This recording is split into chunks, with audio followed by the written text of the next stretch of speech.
Hablaremos de Juliano el Apóstata, o sea, Flavio Claudio Juliano el Apóstata, emperador romano.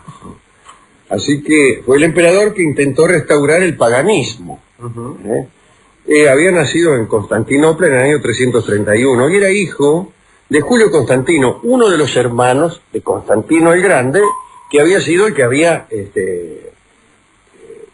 impuesto el cristianismo en el imperio.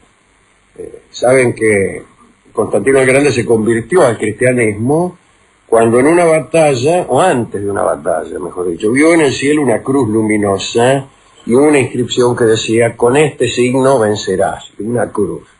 Y como triunfó después en la batalla, se hizo cristiano. Bueno, qué sé yo. Después publicó el Edicto de Milán, adoptó el signo de la cruz, estableció la libertad religiosa, etc. Bien. Pero cuando Constantino se murió, en el año 337, todos sus familiares fueron perseguidos y asesinados minuciosamente. Juliano era sobrino de Constantino el Grande, pero se salvó. Tenía 6 años. Se salvaron él y su hermano Galo. Los escondieron a los chicos en unos canastos de pescado que había por ahí. ¿Quién va a andar buscando chicos en un canasto de pescado, cierto? Así que esos canastos de pescado le aseguraron la supervivencia y también un olor espantoso. Entre los pescados los mandaron a Capadocia y allí vivieron en Capadocia exiliados hasta el año 343. Yo alguna vez he leído, me parece recordar que era el escritor brasileño Monteiro Lobato, que alguna vez he citado aquí, que decía que los capadocios tenían fama de tontos y que en algún punto a los tontos le llamaban capadocios. Pero yo la verdad es que nunca volví a oír esa fama y jamás escuché que nadie utilizara ese término, capadocio, para indicar un tonto. Así que por ahí eran cuentos de Monteiro Lobato. Pero no importa, esto no les importó mucho ni poco a Juliano y Galo, estos hermanitos que vivieron en Capadocia. Mientras tanto, había tantas intrigas en el poder que en un solo año se sucedieron 5 emperadores. El último de ellos, Constancio II, que era hijo de Constantino el Grande, quedó ahí. Juliano, sí, ahora voy. Desde Capadocia, Juliano pasó a Nicomedia y allí comenzó sus estudios. Se puso en contacto con algunas escuelas paganas. Estamos en un imperio ya cristiano, pero al tipo le gustaban más los paganos. Su preceptor fue un eunuco, discúlpeme, ¿no? Mardonio se llamaba. Lindo nombre para un eunuco. Claro, un eunuco. Ahí viene Mardonio. Sí. ¡Mardonio! Mardonio empezó por enseñarle los poemas de Homero y Hesíodo, con H. Porque Mardonio era eunuco, pero no estúpido. En Nicomedia también enseñaba otro filósofo pagano, Libanio, del que Juliano quiso convertirse en discípulo. Pero su primo, el emperador Constancio II, le prohibió asistir a esos cursos. Este emperador todavía era cristiano. Juliano no se rindió y durante varios meses recibió los apuntes de otros oyentes que evadían la estricta vigilancia que le era impuesta por su familia. Juliano estudiaba sin descanso, estudiaba la elocuencia profana, la teología mística de los neoplatónicos, le tenía bronca a los cristianos, le tenía. Era pagano y estudiaba a los antiguos pensadores anteriores a Cristo. Allá por el año 355 lo mandaron a Milán, Allí lo nombraron jefe del gobierno de las Galias y se instaló nada menos que en París. Entonces París, imagínense, se llamaba Lutetia y no era tan grande como ahora. Me dirá, si se llamaba Lutetia, que era distinta de lo que es ahora, era otra ciudad. Y yo digo, sí, era otra ciudad. Lo único que había en aquel entonces, usted que conoce París, se concentraba en la Cité, en la isla. Y había 2 calles, una cruz, y nada más. Juliano se ubicó en un palacio construido en la orilla izquierda, donde ahora está el barrio latino. En el año 360, el emperador Constancio decidió luchar contra los persas. Dijo, voy a luchar contra los persas. Y le ordenó a Juliano que le enviase alguna de sus legiones que estaban en París. Mándamela, que voy a luchar un rato contra los persas. Pero los soldados parisinos, al saber que iban a ser enviados a luchar contra los persas, se sublevaron, no querían ir a Persia. Y ponían como condición que el propio Juliano fuera como general. Pero no por una cuestión de principio, sino porque querían mucho a Juliano, ¿no? Era muy amado por sus subordinados. Constancio II, en todo ese lío, para no tener que resolverlo, se murió. Ajá. Entonces ya senté que tanto voy, no voy. Cuando vio que se moría, Constancio II se hizo bautizar. Constantino el Grande también lo había hecho. Nunca a pesar de haber instaurado el cristianismo en el imperio, nunca se había bautizado. Y cuando se sintió morir, se hizo bautizar. Era muy común en aquellos años, en los primeros años del cristianismo, que el bautismo fuera casi al final de la vida. Casi como extrema unción, digamos. Porque además, era como el arrepentimiento, o la confesión, venía a lavar todos los pecados. Entonces convenía bautizarse cuando uno ya estaba por crepar, y entonces ya no tenía que andar confesando de nuevo. Confesando de nuevo, imagínese, cuando uno se está por morir, ¿qué pecado va a cometer un moribundo? No muchos. Eso lo hacían. Yo me acuerdo, yo no sé si usted se acuerda, seguramente mejor que yo, un pequeño paso teatral que habíamos hecho nosotros, en donde había, yo creo que era una mujer que se arrepentía cada rato, o era un hombre. Era un hombre. ¿Sí? Era un hombre que mataba a uno, decía me arrepiento. Era un asesino serial. Un asesino serial. Que cometía un crimen y luego se arrepentía. Pero se arrepentía de verdad. Sí, ¿sabe que que venía el diablo, ¿se acuerda? Y el diablo le quería comprar tenía un parlamento en contra del arrepentimiento, o sea, que era una institución absolutamente tramposa. Sí. Porque cualquier canalla podía arrepentirse a último momento, que no era serio. Decía que un canalla debía ser canalla y aguantar las consecuencias de sus actos. Sí, señor. Bien. El caso es que Constancio II, el emperador, se hizo bautizar. Bien. Naturalmente, a la muerte del emperador vino el asunto de la sucesión, ¿no? Se terminó ya el asunto de los persas, porque ya nadie quería ir a Persia. Y el Senado le otorgó a Juliano la púrpura imperial. Lo hicieron emperador. Le dijeron, macho, se murió Constancio II, tu primo, sos emperador. Al ser proclamado emperador, Juliano pudo satisfacer su mayor deseo. No ser emperador, como iba a decir usted. Para sorpresa de todos, decidió restaurar el paganismo. Se terminó el cristianismo, señores, restauramos el paganismo. Ya en las primeras semanas de su reinado, dictó unas disposiciones. Mandó abrir los templos paganos, renovó los sacrificios a los dioses, hizo construir cientos de estatuas, pues la mayoría habían sido destruidas, calcule usted. Estatuas que recordaban a Júpiter, a Minerva, a Marte y a Neptuno. Estamos hoy con la nomenclatura romana, que no es la usual en este programa. El historiador cristiano, un historiador cristiano que no viene al caso, cuenta en su historia eclesiástica que un anciano ciego, cristiano seguramente, se le acercó al emperador y lo trató de impío, de apóstata, de hombre sin fe. Y Juliano le respondió, eres ciego y no será tu Dios de Galilea el que te devuelva la vista. Gracias a Dios, dijo el viejo, me han privado de ella y eso me ha permitido no ver tu impiedad. Diálogo, sin ninguna gracia. Pero esos eran los diálogos que tenían lugar en aquellos tiempos. Ahora bien, el paganismo que quería instaurar Juliano tenía poco que ver con la antigua religión mitológica de Roma en años anteriores, incluso en la República, ¿no? Cuando había un poco de fe. Recordemos a nuestra amiga Yourcenar, que dice que en el siglo I, ya esto es un poco posterior, ¿no? En el siglo I los hombres estaban solos, porque ya no creían en los dioses del paganismo y todavía no creían en el Dios cristiano. Dice que en ese siglo los hombres estaban más solos que nunca, no tenían divinidad ninguna a la que remitirse. Pero el caso es que el paganismo que quería instaurar Juliano, desde luego, no era el de los siglos anteriores. La organización eclesiástica de la Iglesia cristiana se mostraba muy superior a la de los paganos, que desde luego estaba desarticulada, y Juliano procedió a reorganizar este paganismo a la luz de las doctrinas cristianas. El paganismo se predicaba, pero en vez de la lectura del Evangelio, usaban textos de Platón, de Sócrates. No sé cómo harían, ¿no? Sí, claro. Seguramente había un amigo nuestro allí predicando. Predicando. No hay tal cosa. Los libros de Sócrates. Justamente los textos de Platón son los que mentan a Sócrates.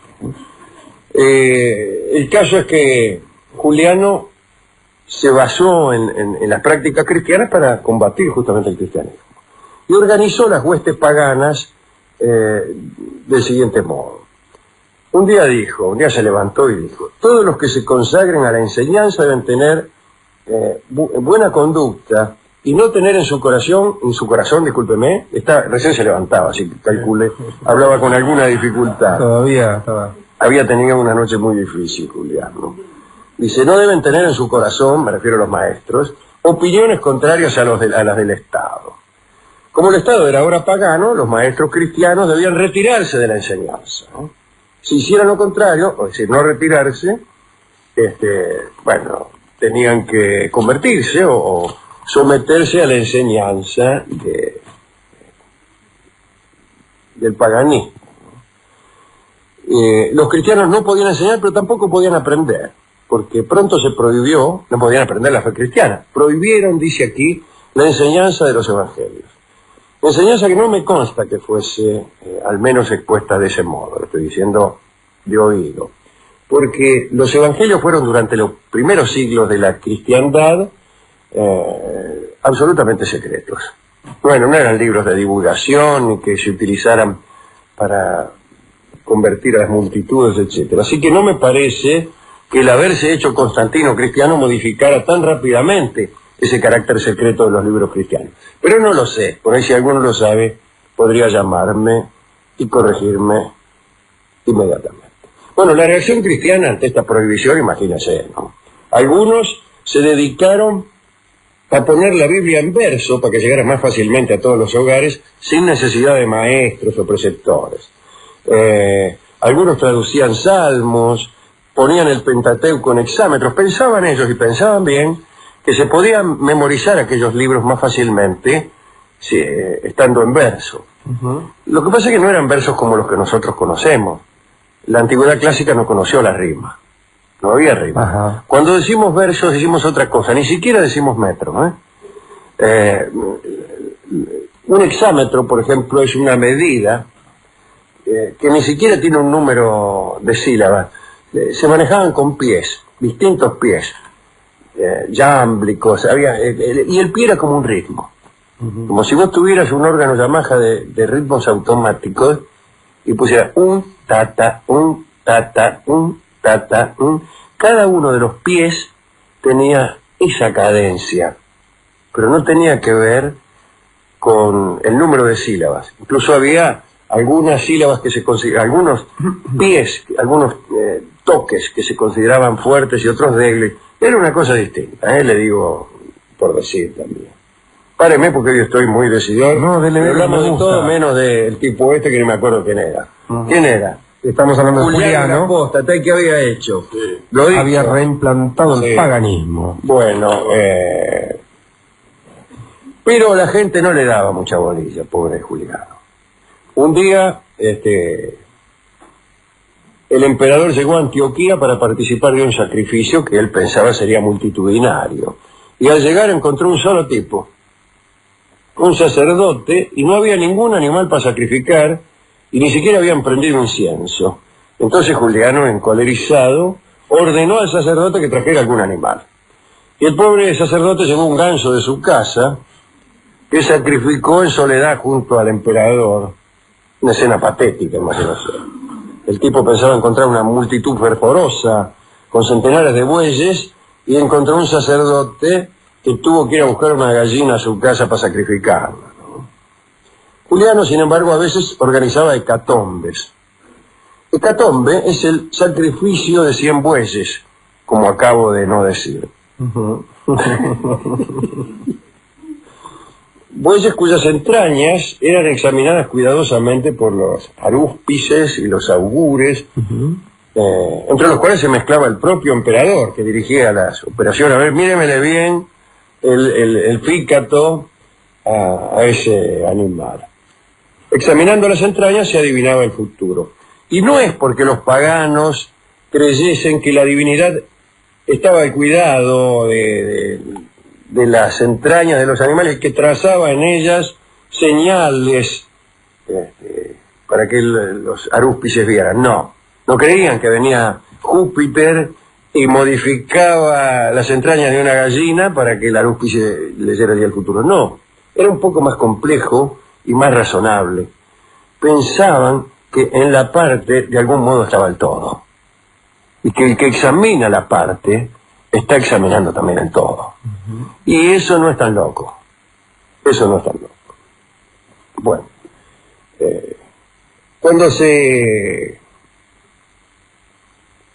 hubo un ataque a una figura de Dafne, Juliano, unos cristianos, ¿no?, rompieron una estatua de Dafne.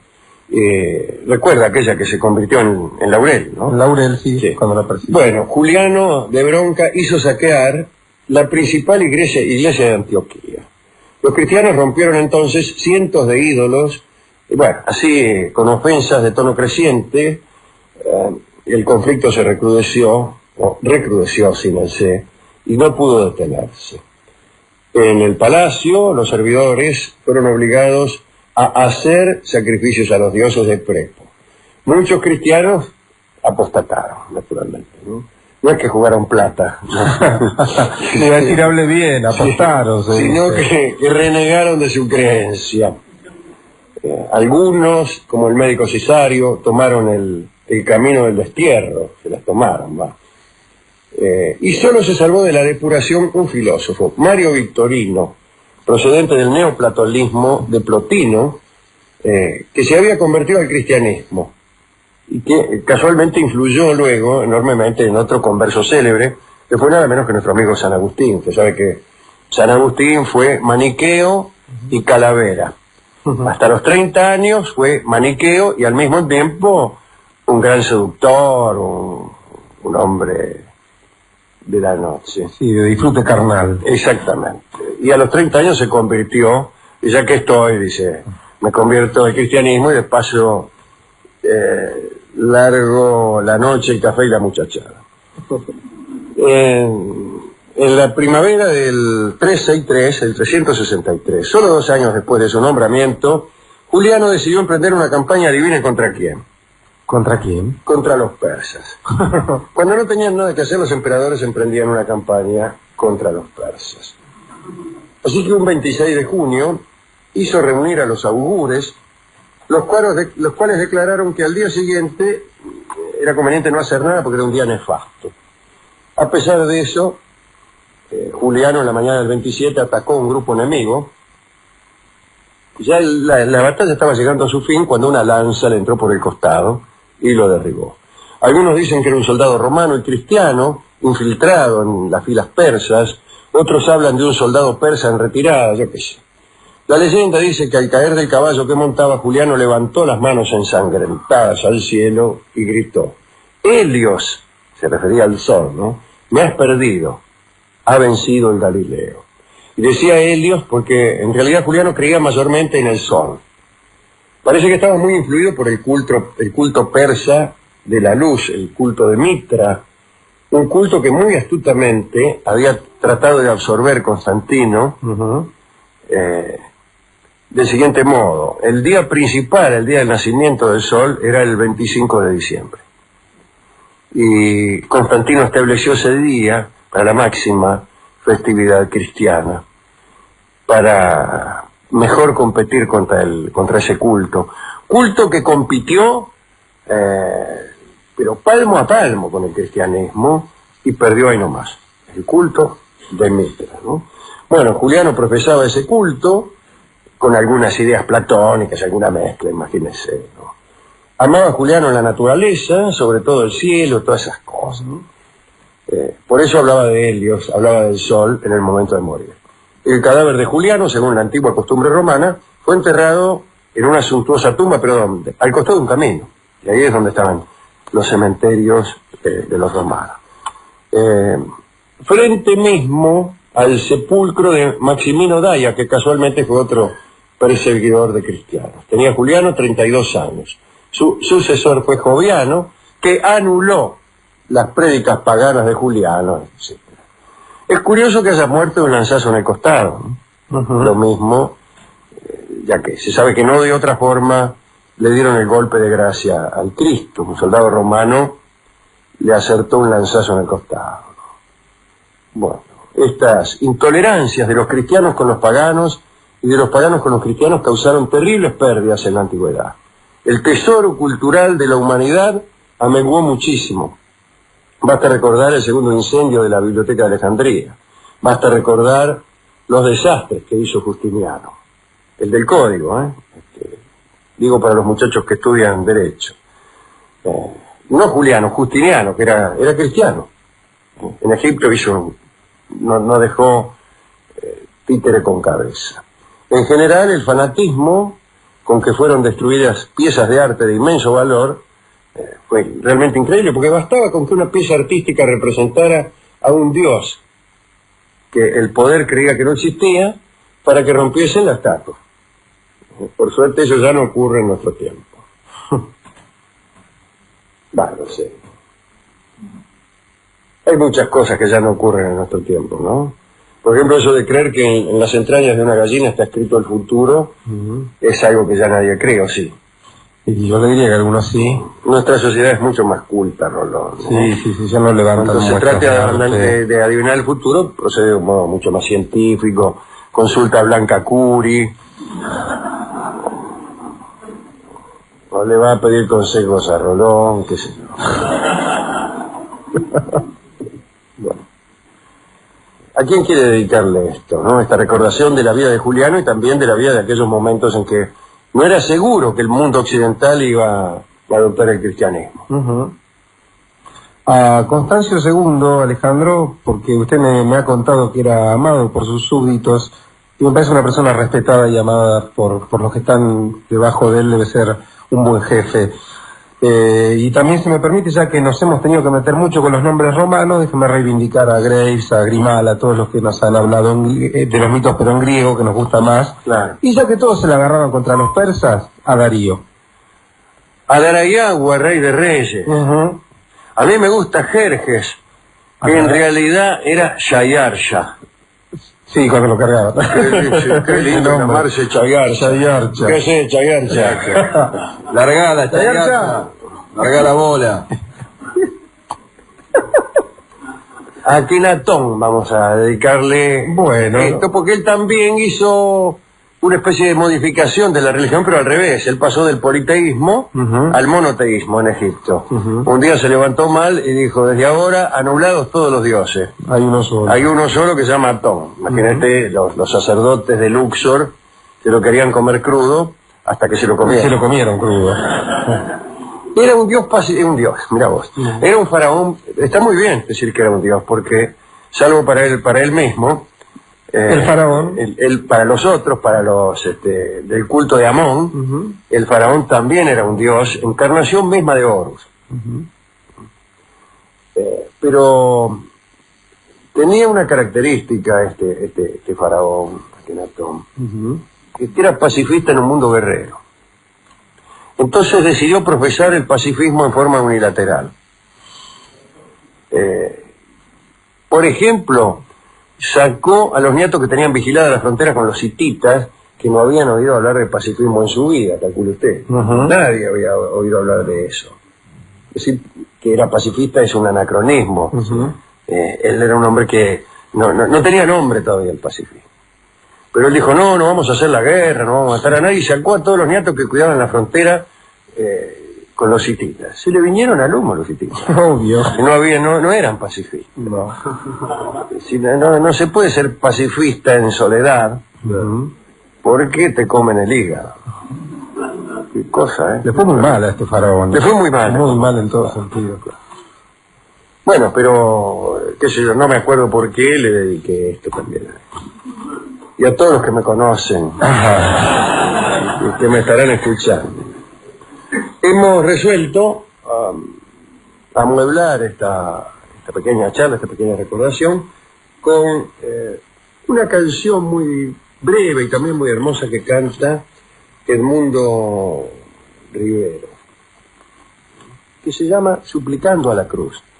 Canta Edmundo Rivero acompañándose él mismo con la guitarra, en forma muy íntima y en forma muy breve. ¿Por qué Suplicando a la Cruz? Bueno, porque la cruz fue el signo que comenzó todo este lío, ¿no? Uh-huh. Si Constantino antes de la batalla hubiera visto una media luna, hubiera sido islámico mucho antes de nacer Mahoma, lo cual hubiera sido un milagro absolutamente insoportable. Insoportable por lo anacrónico e insoportable para el Islam, que detesta los milagros. Uh-huh. Adelante entonces, don Lionel.